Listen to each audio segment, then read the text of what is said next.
3 R है ना। 3 R का मतलब क्या है? Reduce, reuse and recycle. समझ में आया?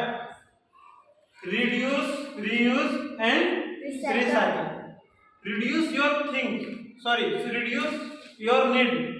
Do not buy things you do not need. होता है कि अपने जरूरतों को क्या करें? कम करें, रिड्यूस करें, घटाएं, ठीक है।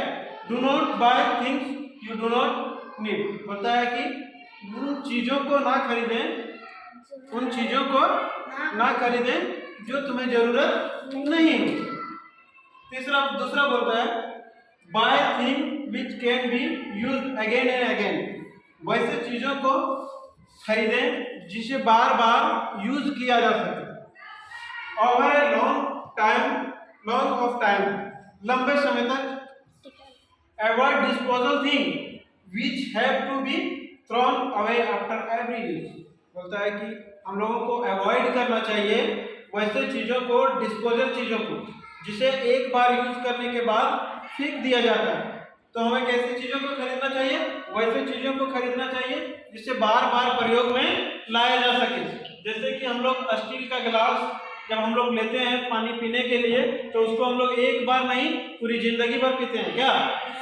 और दूसरी बात रहा डिस्पोजल चीजों को हम लोग को अवॉइड करना चाहिए, क्योंकि उसको एक बार पी लेने के बाद क्या होता है, पी लेने के चाहे खाने का अगर प्लेट हो डिस्पोजल चीज, तो उसको क्या होता है एक बार खाने के बाद फेंक देना पड़ता है, जिसके कारण क्या होता है गंदगी फैलती है ना। इसलिए हमें ऐसे चीजों को, डिस्पोजल चीजों को अवॉइड करना चाहिए। तीसरा है recycling. Recycling is over cutting waste into reusable material. बोलता है कि हमें रिसाइकल कर लेना चाहिए वैसे चीजों को। जब कभी क्या होता है कुछ हम लोग बना रहे होते हैं तो कुछ ओवर कटिंग हो जाती है, होता है कि नहीं?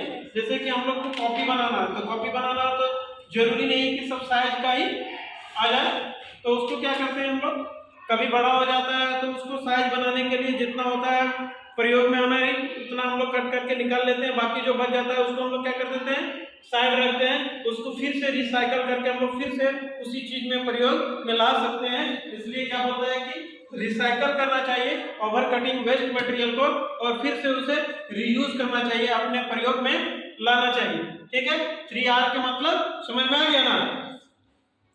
We need to sorry